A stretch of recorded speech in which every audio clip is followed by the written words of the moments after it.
अंगूठे जितने छोटे छोटे लोग उसे चारों तरफ से घेर लेते हैं और मजबूत रस्सियों से कसकर बांध देते हैं। अचानक हुई इस घटना से वह बुरी तरह घबरा जाता है। वह पूरी ताकत लगाता है और उसे बांधने वाले सारे खंभे उखाड़ फेंकता है। यह देखकर छोटे लोग डरकर इधर उधर भाग जाते हैं। काफी मुश्किल से खड़ा होने के बाद मोटे आदमी को लगता है कि शायद वह कोई सपना देख रहा है, इसलिए वह अपनी आंखें बंद कर लेता है। तभी सेनापति एक भाला उठाकर उसके पैर में मार देता है। दर्द से वह तुरंत समझ जाता है कि यह सपना नहीं बल्कि हकीकत है। इसके बाद छोटे लोग लोहे के कांटे उसकी पैंट में फंसाकर उसे खींचने लगते हैं। उसका संतुलन बिगड़ जाता है और वह जोर से गिरकर बेहोश हो जाता है। जब उसे होश आता है तब तक उसे अच्छी तरह बांधकर महल में ले जाया जा चुका होता है। राजा को वह बिल्कुल भी दिलचस्प नहीं लगता, इसलिए उसे सीधे जेल में डाल दिया जाता है। हालांकि खाने पीने की कमी नहीं होती, उसे भरपेट खाना दिया जाता है और फिर खेत जोतने तथा गाड़ी खींचने के काम पर लगा दिया जाता है। इसी बीच खबर आती है कि राजकुमारी का अपहरण हो गया है। सेनापति तुरंत मोटे आदमी को लेकर महल की ओर रवाना हो जाता है। महल पहुंचते ही सेनापति शानदार कलाबाजी दिखाते हुए जमीन पर उतरता है और अकेले ही राजकुमारी को बचाने निकल पड़ता है। वह नहीं चाहता कि मोटा आदमी सारा श्रेय ले जाए, इसलिए उसे वहीं खड़े रहने का आदेश देता है। लेकिन जब हालात बिगड़ जाते हैं तो सैनिक मोटे आदमी की सारी जंजीरें खोल देते हैं। जैसे ही दुश्मन राजकुमारी को लेकर भागने लगते हैं तभी मोटा आदमी अचानक सामने आ जाता है। उसे देखकर दुश्मनों के होश उड़ जाते हैं। वह उन्हें मुर्गियों की तरह उठाकर एक एक करके नदी में फेंक देता है और राजकुमारी को सुरक्षित बचा लेता है। जब सेनापति वहां पहुंचता है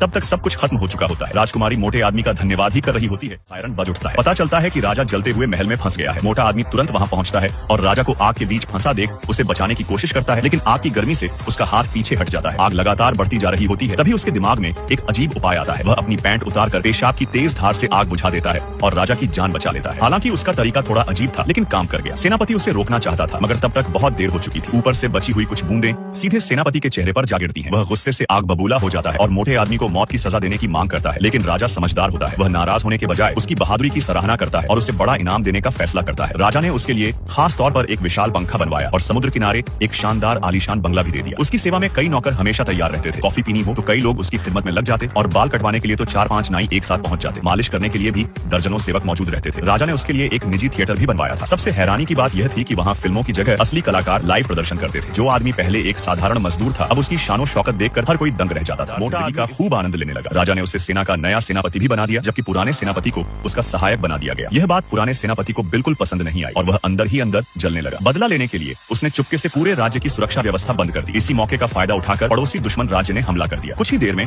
आसमान से बारिश की तरह तोप के गोले बरसने लगे और महल के चारों तरफ तबाही मच गई। राजा ने दुश्मन की विशाल युद्धपोतों की सेना देखकर घबराते हुए मोटे आदमी को उन्हें रोकने का आदेश दिया। मोटा आदमी भी उन अनगिनत जहाजों को देखकर डर गया, लेकिन अब वह सेनापति था, इसलिए पीछे नहीं हट सकता था। वह अपनी कमीज और जूते उतारकर हिम्मत जुटाते हुए दुश्मन की ओर बढ़ा। वहां पहुंचकर उसने पहले शांति से आत्मसमर्पण करने को कहा, लेकिन दुश्मनों ने उसकी बात अनसुनी कर दी और तुरंत हमला करने का आदेश दे दिया। पलक झपकते ही तोप के गोले उसकी तरफ बरसने लगे, मगर उसके मोटे शरीर ने कमाल कर दिया। सारे गोले उससे टकराकर वापस उछल गए। तब उसे एहसास हुआ कि उसका शरीर किसी मजबूत ढाल से कम नहीं है। हिम्मत बढ़ते ही उसने समुद्र में पड़े सभी रस्सों को पकड़ लिया और पूरी दुश्मन नौसेना को अपनी ताकत से खींचकर वापस ले आया। सैकड़ों युद्धपोतों को उसने अकेले ही काबू कर लिया। उसकी बहादुरी से बौनों का राज्य फिर से सुरक्षित हो गया। अब वह पूरे देश का सबसे बड़ा हीरो बन चुका था। हर जगह उसके पोस्टर और चर्चे थे। लोग उसे अपना आदर्श मानने लगे थे। उधर पुराना सेनापति और भी ज्यादा जलने लगा। उसकी पदवी जा चुकी थी और जिस राजकुमारी से उसकी शादी होने वाली थी उसने भी रिश्ता तोड़ने का फैसला कर लिया। अब वह पूरी तरह मोटे आदमी में उसने दुश्मन देश का साथ पकड़ लिया और उन्हें मोटे आदमी को हराने की एक खास योजना बता दी। इस बीच मोटा आदमी इन सब बातों से बेखबर लोगों के साथ जश्न मना रहा था। तभी अचानक खतरे का सायरन बज उठा, लेकिन उसने इसे गंभीरता से नहीं लिया, क्योंकि उसके सामने सिर्फ अंडे जैसी शक्ल वाला एक गोल मटोल रोबोट खड़ा था। उसे लगा कि यह कोई मामूली मशीन है, लेकिन अगले ही पल वह हैरान रह गया। वह रोबोट अचानक अपना रूप बदलने लगा और देखते ही देखते उससे कहीं ज्यादा विशाल और खतरनाक बन गया। इतने बड़े रोबोट को देखकर मोटे आदमी की हिम्मत जवाब दे गई। वह भागने के लिए मुड़ा, लेकिन रोबोट ने तुरंत उसे पकड़ लिया। डर के मारे उसने हाथ उठाकर आत्मसमर्पण कर दिया। लोग लगातार उसका हौसला बढ़ाते रहे, मगर उसके अंदर लड़ने की हिम्मत नहीं बची थी। आखिरकार रोबोट ने उसे बांध लिया और एक रहस्यमयी डरावने द्वीप पर ले गया। मोटा आदमी अब भी यही सोच रहा था कि यह सिर्फ एक सुनसान टापू है, लेकिन उसे बिल्कुल अंदाजा नहीं था कि असली खतरा अब उसके सामने आने वाला है। मोटा आदमी डर के मारे सन्न रह जाता है जब वह देखता है कि उसके सामने उससे कई गुना बड़ी एक छोटी लड़की खड़ी है। तभी उसे पता चलता है कि वह गलती से दैत्यों के द्वीप पर पहुंच गया है। यहाँ उसकी हालत एक खिलौने जैसी हो जाती है और लड़की उसे अपनी मर्जी से रखने लगती है। वह उसे जबरदस्ती दूध पिलाती है और उससे भी ज्यादा अजीब बात यह कि उसकी देखभाल एक छोटे बच्चे की तरह करती है। कभी कभी तो वह उसे अपने खिलौनों के साथ खेलने और अजीब हरकतें करने पर भी मजबूर करती है। मोटा आदमी इस जिंदगी से पूरी तरह तंग आ चुका था, लेकिन वह जानता था कि अगर उसने लड़की की बात नहीं मानी तो उसका भी वही हाल होगा जो आसपास पड़े टूटे फूटे खिलौनों का हुआ था। उसे बौनों के देश में बिताए अपने आजाद दिन बहुत याद आने लगे और उसने वहां से भाग निकलने का फैसला कर लिया। किस्मत से उसे एक कंकाल सैनिक के पास एक सही सलामत पैराशूट मिल गया। मौका मिलते ही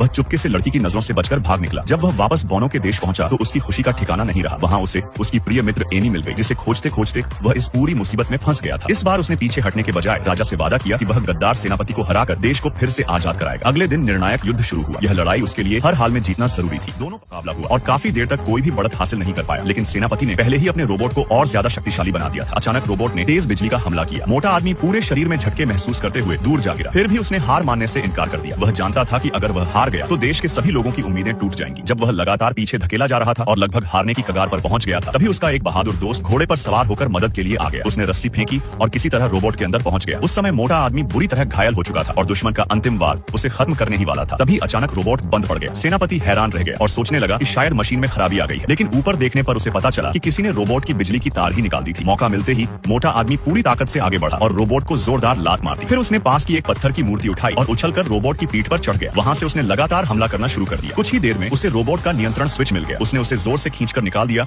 और रोबोट वहीं पूरी तरह बेकार होकर गिर पड़ा। आखिरकार मोटे आदमी ने हारती हुई बाजी पलट दी और शानदार जीत हासिल कर ली। पूरे राज्य में खुशी की लहर दौड़ गई और लोग जोर जोर से उसका नाम पुकारने लगे। एमी भी उसे गर्व और खुशी भरी नजरों से देख रही थी। मौका पाकर उसने अपने दिल की बात कह दी। एमी मुस्कुराई और खुशी खुशी उसका प्रस्ताव स्वीकार कर लिया। कहानी के अंत में दोनों एक छोटी नाव में सवार होकर बोनो के देश को अलविदा कहते हैं और वापस